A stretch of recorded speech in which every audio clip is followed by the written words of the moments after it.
बघा, चौथा एक्झाम्पल घेत आहे मी. तिसरा एक्झाम्पल तुम्हाला सॉल्व करायचा आहे. ठीक आहे. तर चौथ्या एक्झाम्पलमध्ये बघा काय दिलेलं आहे. There is an auditorium with 27 rows of seats. एक ऑडिटोरियम आहे. ऑडिटोरियम म्हणजे प्रेक्षागृह किंवा ज्या ठिकाणी कार्यक्रम होत असतात, असा एक प्रेक्षागृह आहे. त्या ठिकाणी 27 रोज आहेत सीट्सच्या. ठीक आहे. खुर्च्या अशा लावलेल्या आहेत 27 रांगांमध्ये. कशा प्रकारे लावलेल्या आहेत ते पुढे दिलेलं आहे. There are 20 seats in first row. पहिल्या रांगेमध्ये 20 सीट्स आहेत. 22 seats in second row, 24 seats in third row and so on. ह्याप्रमाणे सीट्स म्हणजे चेअर्स लावलेल्या आहेत. म्हणजे 20 सीट्स पहिल्या रांगेत, 22 दुसऱ्या रांगेत, मग 24 तिसऱ्या रांगेमध्ये. अशा प्रकारे 2-2 सीट्स प्रत्येक रो मध्ये वाढत आहेत. तर आपल्याला काढायचं काय आहे, find the number of seats in 15th row. काय काढायचं आहे पहिल्यांदा की 15व्या रो मध्ये किती सीट्स आहेत ते आपल्याला काढायचं आहे. आणखी काय काढायचं आहे, and also find how many total seats are there in the auditorium. त्या ऑडिटोरियम मध्ये टोटल किती सीट्स आहेत हे आपल्याला काढायचे आहे. तर बघा, मी इथे तुम्हाला काही पिक पाठवणार आहे ह्या एक्झाम्पल्सच्या, जे मी तुम्हाला आता सांगत आहे. तर ते तुम्ही तिथून लिहून घ्यायचे आहे. तिथे डिटेल्समध्ये मी लिहून दिलेलं आहे तुम्हाला. इथे तुम्हाला फक्त काय करायचं आहे, इथे मी तुम्हाला फक्त सांगेन की काय काय आपल्याला दिलेलं आहे आणि कसं ते सोडवायचं आहे. ओके. तर इथे बघा, हिअर A इक्वल टू 20. पहिल्या रो मध्ये 20 सीट्स आहेत. D equal to 2. बरोबर आहे. 2-2 सीट्स वाढत आहेत प्रत्येक रो मध्ये. आता पहिला आपल्याला इथे काय काढायचं आहे बघा, वी हॅव टू फाइंड. पहिली गोष्ट काय काढायची आपल्याला की number of seats, number of seats in 15th row. आणि दुसरं काय काढायचं आहे आपल्याला, total number of seats in an auditorium. बरोबर आहे. ह्या दोन गोष्टी आपल्याला काढायच्या आहेत. तर आपण पहिला सॉल्व करत आहोत. टू फाइंड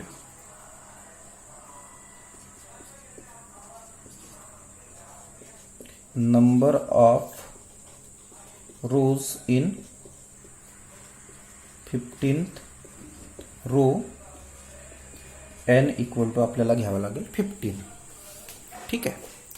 आता n इक्वल टू आपण 15 घेतलं तर बघा, पर्टिक्युलर ठिकाणी किती आहेत हे जर आपल्याला काढायचं. आता आपल्याला काय काढायचं आहे की 15व्या रो मध्ये, फक्त 15व्या रो मध्ये किती सीट्स आहेत ते आपल्याला काढायचं आहे.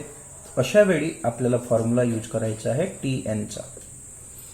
TN इक्वल टू काय आहे formula, A plus n-1 into D.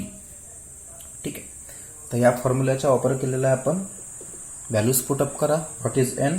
n is 15 means T15 equal to what is A? A is 20 plus 15 minus 1, n ची व्हॅल्यू 15 आहे म्हणून 15 minus 1 into what is D? D is 2. D is 2. Therefore T15 equal to 20 plus 15 minus 1 equal to 14 into 2. Okay. Then 20 plus 14 into 2, that is 28. Addition करा यांची. किती मिळेल, 20 आणि 28 48. किती मिळालं, T15 इक्वल टू 48. म्हणजेच देअरफोर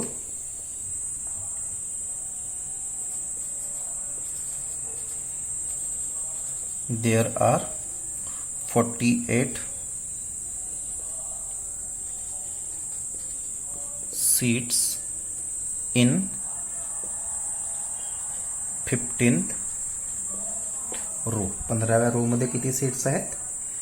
48 सीट्स आहेत. हा झाला पहिला. मग आपल्याला दुसरा काढायचा होता की total number of seats in an auditorium. ठीक आहे. तर ऑडिटोरियम मध्ये किती रोज आहेत? 27 रोज आहेत. त्यांचा आपण वापर करू.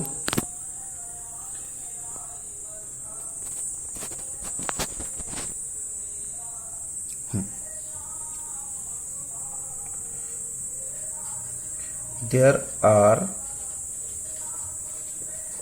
27 rows in an auditorium. Therefore, n equal to 27. आता 27 टोटल रोज आहेत आणि आपल्याला एकूण किती सीट्स आहेत ते जर काढायचे आहे तर त्यासाठी n इक्वल टू आपल्याला 27 घ्यावा लागला. ठीक आहे. आता इथे टोटल सीट्स काढायचे आहेत. तर पहिल्यामध्ये किती, दुसऱ्यामध्ये किती, तिसऱ्यामध्ये किती, असं एकूण 27 रो मध्ये किती आहेत. तर आपल्याला काय करावं लागेल? त्यांची बेरीज करावी लागेल. ते आपल्याला माहित होईल की किती रोज, किती एकूण सीट्स आहेत. तर त्यासाठी बेरीज करायची आहे म्हणून आपण SN चा फॉर्म्युला घेणार. SN equal to n divided by 2 equal into 2a plus n minus 1 into d. Values आपल्याला दिलेल्या आहेत. n is 27, then 27 divided by 2 into a. What is a? A is 20 plus again n is 27, then 27 minus 1 into what is d? Then d is 2. Okay.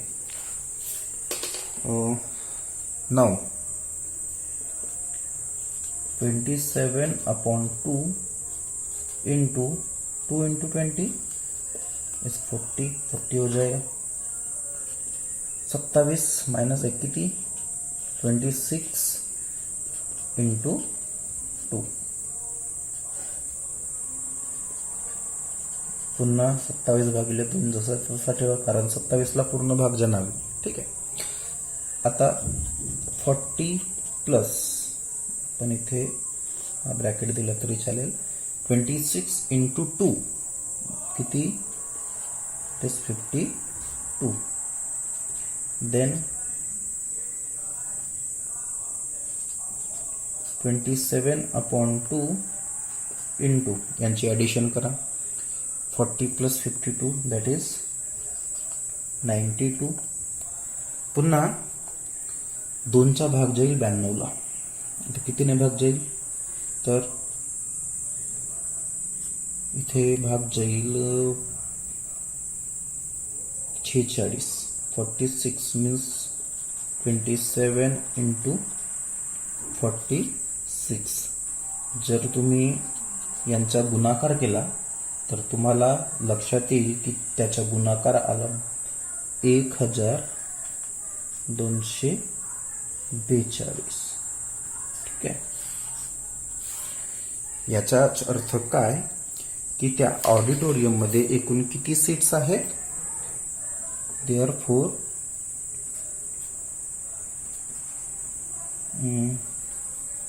there are